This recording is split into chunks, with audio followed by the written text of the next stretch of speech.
अध्यात्म विज्ञान, नई दृष्टि, नई खोज। देखिए, सुनिए और समझिए। अध्यात्म विज्ञानी पूज्य स्वामी श्री कमलेशानंद जी के निर्देशन में सनातन सत्य का अनुसंधान कर जीवन को प्रकाशित करें। डेवलपमेंट છે એની તીવ્રતા વધારે છે અને કર્મ પણ એટલું લાંબુ ચોડું બાંધશે, પણ જ્યારે એનું ડેવલપમેન્ટ છે જ તો એની પાસે જાગૃતિ પણ છે જ, બરાબર છે? ભૂલ થઈ ગઈ તો ભૂલ સુધારવાની પણ એની પાસે એટલી જાગૃતિ છે જ, તો તે છતાં એ વસ્તુ કેમ બને છે?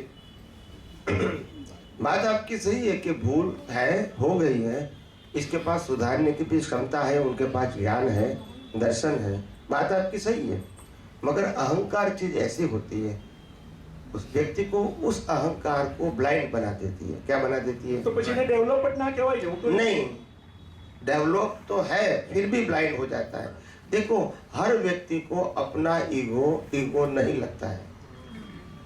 એગ્રી, એ સામાન્ય આપણે જ્યારે કશું દ્રષ્ટિ નહોતી મળી ત્યાં સુધી આપની વાત એગ્રી કે ભાઈ ઈગો કોઈને દેખાતો નથી, વાત સાચી છે તમારી। પણ જ્યારે ડેવલપમેન્ટ કહીએ છીએ આપણે કે એક હદ સુધી એને ડેવલપ કર્યું, એની એટલી જાગૃતિ વધી, તો એના મૃત્યુ આપણે એનો એટલો તો પ્રિન્સિપલ એની બી ખબર છે કે આજે ભલે આજે કદાચ મેં ભૂલ કરી નાખી તીવ્રતાથી, તો એ જ ડેવલપમેન્ટ મને આજે નહીં ને વર્ષ પછી કે 6 મહિના પછી બી મને એ જાગૃતિ મારી રહેવાની છે ને એ મને દેખાવાનું પણ છે, એ શક્યતા પણ છે, બરાબર છે? તો તે છતાં એ અહંકાર એવો કેવો હોય કે એવી ભૂલ હોય કે જેથી કરીને કેરી ફોરવર્ડ થાય ત્યાં સુધી એ કશું સુધારી જ ના શકે, તો પછી ડેવલપમેન્ટ કેવું હોય? देखो, सिंपल बात ये है कि समर्थ पुरुष जो होते हैं हायर लेवल के, केवल ज्ञानी नहीं मगर समर्थ, वो हायर लेवल के व्यक्ति वो कभी अपने पास्ट को या फ्यूचर को देखने की कोशिश भी नहीं करते हैं, क्योंकि उसका ज्ञान दर्शन हाई लेवल का है, तो वो प्रेजेंट पे रहने की कोशिश करते हैं। हाँ बराबर। तो क्या जो लो लेवल के लोग हैं उनके लिए सामायिक प्रतिक्रमण, प्रकृति को सुधारना, ये सब्जेक्ट रहता है, तो इसीलिए उनको रिलेटिव सत्य की वैल्यू है, तो वो रहेगा उपयोग ना, ये समझो। ચાલો, इसमें पाप पुण्य भी रहेगा। આપે કીધું હમણાં કે જે સમર્થ પુરુષ છે એ પાસ્ટ નથી જોતો, એ નથી જોતો, બરાબર? તો પ્રેઝન્ટમાં જે ભૂલ થઈ એ પ્રેઝન્ટ તો સુધારી શકે ને, તો એ સમર્થ થયો ને, પ્રેઝન્ટ ને તો એ સુધારી શકવો જોઈએ ને। जब वो ईगो जब एक्ट होता है, एक्टिव होता है, तो उस समय इसको मिस्टेक नहीं लगती है। फिर बाद में समय पास हो जाता है, वो उसको नहीं देखते हैं। એટલે એવો સિદ્ધાંત છે એવું છે? नहीं, सिद्धांत नहीं, कहने का मतलब है जहां तक 100% अज्ञान नहीं निकला है और डेवलप हो चुका है, 98% डेवलप हो चुका है, फिर भी गलती करने का चांस है, और हायर लेवल की गलती हो सकती है। और गलती 2 प्रकार की होती है, पाप की भी हो सकती है, पुण्य की भी हो सकती है। बराबर। अगर पुण्य की होगी तो 10 लाख साल देवलोक में जाना पड़ेगा, और पाप की होगी तो नरक में भी जाना पड़ेगा, मगर दोनों को गलती कहेंगे। आप समझे ना? तो इसीलिए कुछ भी हो सकता है, मिस्टेक वो मिस्टेक है, हो गई। और उस आप देखो, कोई भी व्यक्ति को ऑन द स्पॉट अपने विचारों से जो प्रेजेंट हो गया, अंदर कोडवर्ड चेंज हो गया, सॉफ्टवेयर चेंज हो गया, ऑन द स्पॉट इसको गलती नहीं लगेगी, क्योंकि उस प्रकार उस समय उसका जो विजन होता है वो उसी एंगल का होता है कि ये करेक्ट नहीं है। जैसे मैं एग्जाम्पल दूँ, मैं खुद का एग्जाम्पल दूँ, आपको इजीली मालूम हो जाएगा।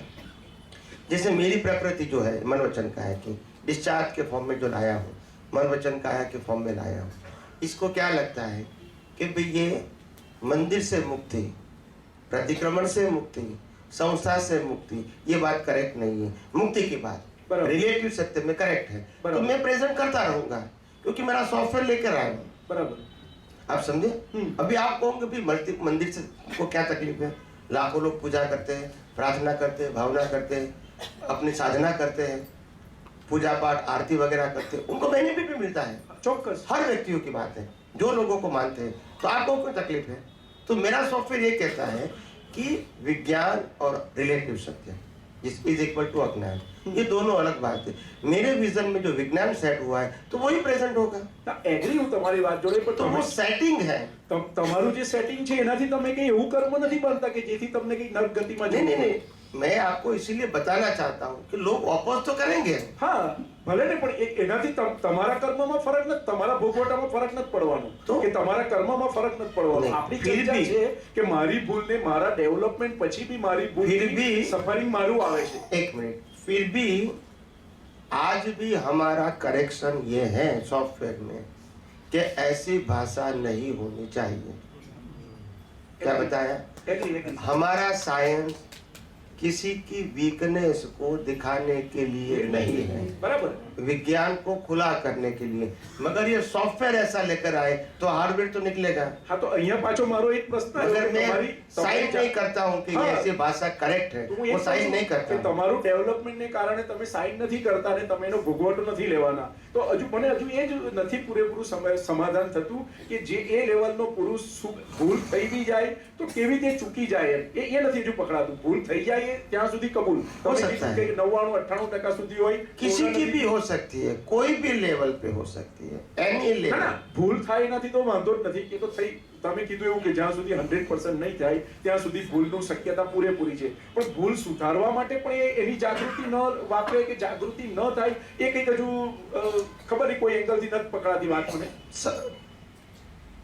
मेरे दृष्टिकोण से प्लस 90% जो होते हैं वो पास्ट नहीं देखते हैं, फ्यूचर भी नहीं देखते हैं। मेरे दृष्टिकोण से, मेरे विजन से, इतने पावरफुल व्यक्ति क्यों पास्ट को देखेंगे? हाँ, सफरिंग करने के लिए तैयार है वो, मगर वो पास्ट नहीं देखेंगे। वो पास हो गया, बीज भी लगता है, वर्तमान में रहेंगे। चलो भाई, जो हो गया वो कुदरती रचना, मेरे को डीप में नहीं जाना है। મારી સમજ પ્રમાણે એવું હતું કે ભૂલ થઈ જો એ લેવલે જ્યારે અત્યારે આપણને આવું સમજાય છે તો એ લેવલની વ્યક્તિ કે પુરુષને પ્રેઝન્ટમાં એટા उसका દેખાતું જોઈએ। वो उसका इंटरेस्ट भी नहीं है। अच्छा, आप देखो ना, मैंने इसीलिए तो एग्जाम्पल देता हूँ कि रामकृष्ण महाराज को इतने भुगतान लास्ट बर्थ में क्यों आए? अगर उसको पिछले 5-10 अवतार में ज्ञान होगा तभी तो तीर्थंकर बने, ठीक है? तो 5-10 अवतार से इतनी भी गलतियां हो गई तो कभी क्यों उसको रिजोल्व नहीं किया? એમ જોવા જઈએ તો ખાલી મહાવીર ભગવાનને જે થયું ને, બાકી રામકૃષ્ણને પોતાને જાતે તો કશું છે જ નહીં, એમને પોતે શારીરિક પીડા કોઈ બી એવા નથી આવી। जंगल में जाना वो तकलीफ वाली बात नहीं है। પણ એ કઈ બહુ મોટી વાત નથી, એમના તમે જે કહો છો એ લેવલમાં એ પોતે એમાં ભાગીદાર નથી પૂરેપૂરો। वो तो आपका जन्म जब जेल में होता तो मालूम होता लोग क्या कहते हैं। सभी वो तो हर व्यक्तियों को तकलीफ तो थी, हम माने ना माने अलग बात है। आप इस सिचुएशन में आएंगे तो मालूम होगा कि तकलीफ क्या होती है। आपके माता पिता जेल में, वहाँ आपका जन्म होता है, वो कितनी इनकरेक्ट बात है सोशली, आध्यात्मिक नहीं, मैं सोशली बात करता हूँ कि आपका जन्म जेल में हुआ, लोग क्या कहेंगे? आपके माता पिता जेल में, लोग क्या कहेंगे? एक तो पहले जेल में जन्म हुआ, बाद में पैदा होने के बाद जो दूसरे माता पिता के घर में बड़ा होना पड़ा, इसके बाद बड़े तो हो गए, इसके बाद जिसके साथ प्रेम हुआ उसके साथ शादी नहीं हुई। देखो कितनी तकलीफ। दुर्योधन इसको इंसल्ट कर देते हैं कि तुम तो पक्षपाती हो। अभी क्या करेंगे? कलर भी काला, क्या करेंगे? तो ये सिचुएशन आती है। देखो, ये हाई लेवल के व्यक्तियों का ईगो जो होता है, इसका सफरिंग भी हाई लेवल का है, लो लेवल का है, उसका सफरिंग भी लो लेवल का है। उनको मालूम होता है, मगर उनके पास ज्ञान होने से वो डाइजेस्ट भी कर सकते हैं। अगर नहीं किया तो मिस्टेक भी हो सकती है। अगर विजन का यूज नहीं हुआ तो मिस्टेक भी इतनी ही पावरफुल हो सकती है। उस लेवल के, जिस लेवल का ज्ञान दर्शन ईगो है, उसी लेवल की मिस्टेक भी हो सकती है। और लो लेवल का है तो मिस्टेक भी लो लेवल की होगी। तो ये स्ट्रेंथ की बात है। क्या है? और इसीलिए मैंने ये एग्जाम्पल दे दिया।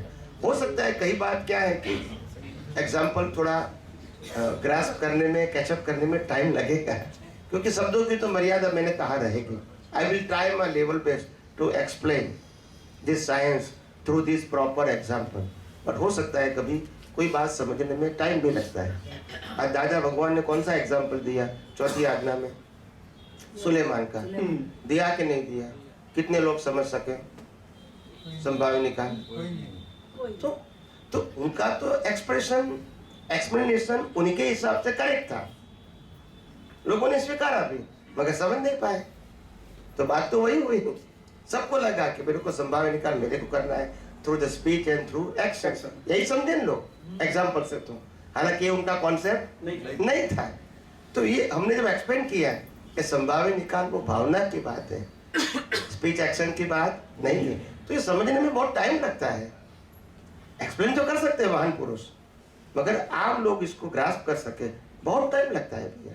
वो एंगल सेट होना है, इट्स अ वेरी મેં डिफिकल्ट। એટલે જ કીધું કે સમાધાન નથી મળતું, મારી જ કઈ ખામી હશે, આવશે नहीं नहीं, समय लगेगा, खामी की बात नहीं है, और थोड़ा समय लगता है, मैच्योरिटी, मगर थोड़ा समय लगता है। ऐसी बहुत सारी बातें उसमें होती है, और इसीलिए कहते हैं कि वर्तमान ज्ञानी पुरुष जो होते हैं अनुभवी, वही आपको जो पास्ट के ज्ञानी पुरुष की दृष्टिकोण क्या थे वो बता सकते हैं। आप कुछ समझने के लिए जाओगे तो डिफिकल्ट हो जाएगा, क्योंकि आपके पास विजन नहीं है ना उस लेवल का, उनके पास विजन है, तो वो समझ सकेंगे कि उनके पास रीजन क्या था ये बात बताने का। છે બરાબર.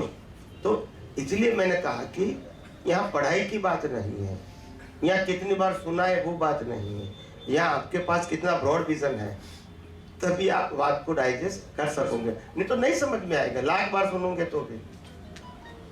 आज भी हम जैसे महाभारत की बात सुनते हैं तो अर्जुन और कृष्ण, तो कृष्ण ने हथियार रख दिए, उसके लोग यही कहेंगे कि अर्जुन को मोह हुआ, और ये परिवार का मोह हुआ कि अपने छोटे भाई, बड़े भाई, पितामह, गुरु, मित्र, फ्रेंड्स, रिलेटिव्स, ये सब सामने थे, और इसीलिए उसको मारना उसको अच्छा ठीक नहीं लगा, तो हथियार रख दिए।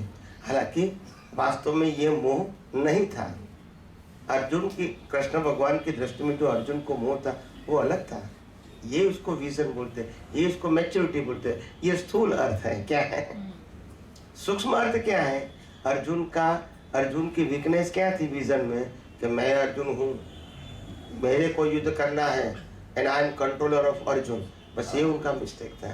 ये विजन कृष्ण के पास था, तभी उन्होंने कहा कि हे अर्जुन, तुम अर्जुन नहीं हो, तुम तो शुद्धात्मा हो, अर्जुन विनाशी है, तुम अविनाशी हो, और अर्जुन का कंट्रोलर कुदरत है, और तुम अपने स्वभाव का controller. You both are separate, you are not controller of Arjun because you are not Arjun true. तो ये जब दृष्टि चेंज हुई तो इसको मालूम हुआ, जब मैं हूँ ही नहीं तो मैं कंट्रोल करने से फायदा क्या, उसको करने दो जो करना है, तो कंट्रोलर ही मैं नहीं हूँ, और कंट्रोलर नहीं हूँ तो रिस्पॉन्सिबल भी नहीं हूँ। जब मैं कंट्रोलर हूँ तो रिस्पॉन्सिबल भी, तो ये बात सब समझना है। तो ये दृष्टि की बात है। आम लोगों को लगेगा इसको ये मुंह था, और ज्ञानी को लोगों को लगता है कि इसको ये मुंह था।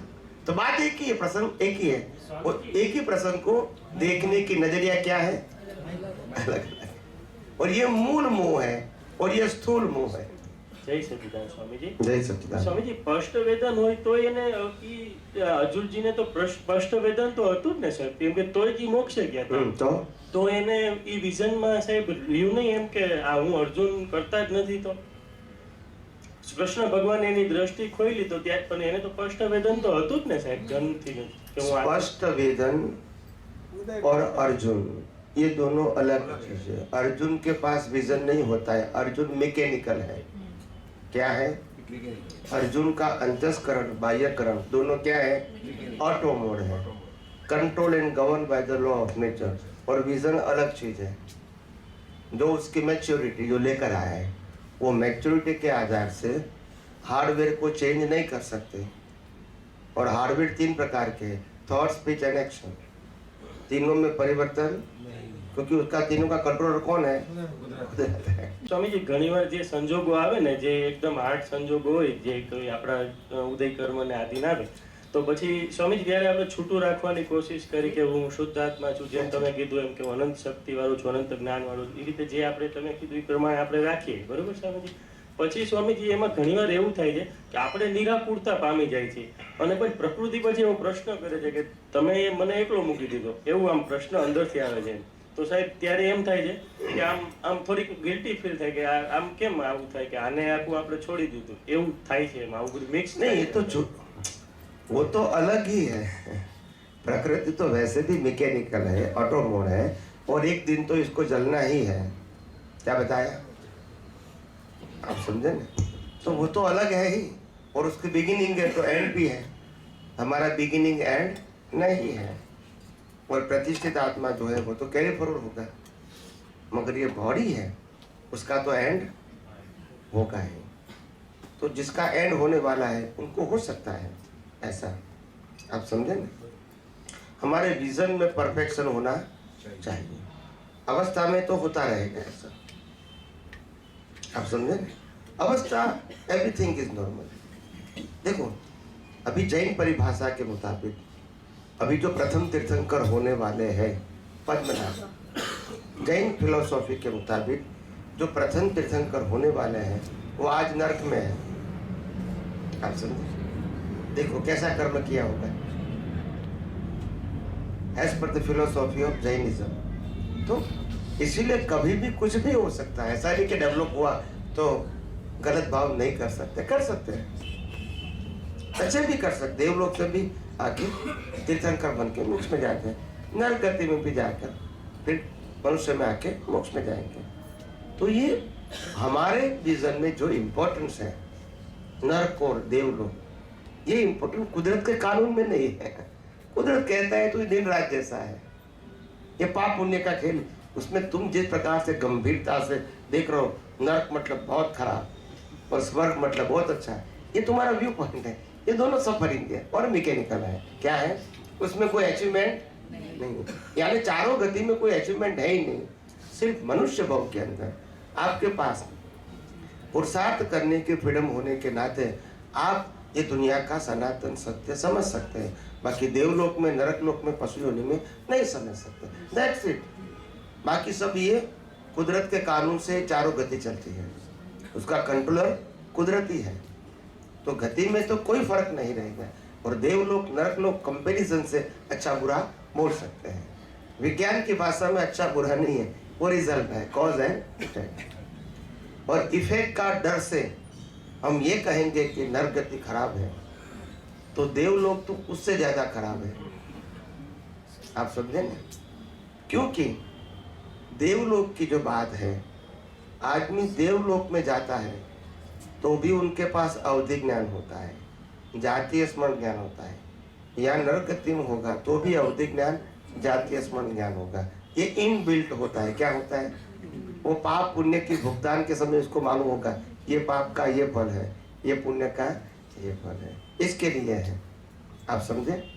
मगर वो हैंडीकैप है, सब कुछ जानने के बाद कुछ भी नहीं कर सकते। नरक गति में कर सकते हैं ना देवलोक में कर सकते हैं, कोई फ्रीडम नहीं है। जान सकते हैं मगर कर नहीं सकते। आप समझे?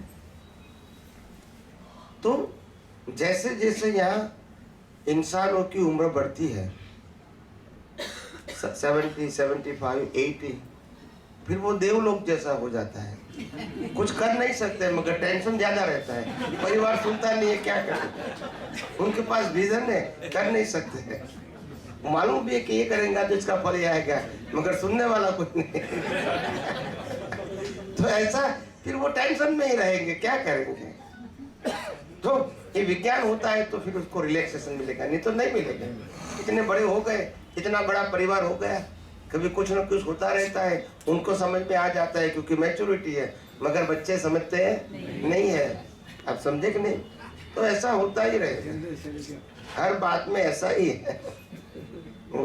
तो कई लोग कहते हैं कि स्वामी जी ये मेरा बच्चा, मेरी बच्ची ऐसे बिगड़ गई, ऐसा हो गया, वैसा हो गया। तो मैं तो उसको कहता हूँ प्रार्थना करो, और कोई रास्ता नहीं है। आप समझे? और प्रार्थना करने वाला भी जो बाप है वही बच्चे का प्रार्थना करेगा, शुद्धात्मा नहीं करेगा। नहीं समझ में आया? तो ये सब समझना है। ये प्रकृति के लिए प्रार्थना करते हैं, ये परमात्मा को कोई कंसर्न नहीं है। ये सब बातें लाइन ऑफ डिमार्केशन में साइंस में होना चाहिए, ताकि लोड अपने पर नहीं पड़े, मेरे को हो गया, ऐसा नहीं होना चाहिए। प्रकृति का कंसर्न है वो बराबर है, परमात्मा से कोई कंसर्न, अच्छे बुरे संजोग का कंसर्न नहीं है, 100% नहीं है।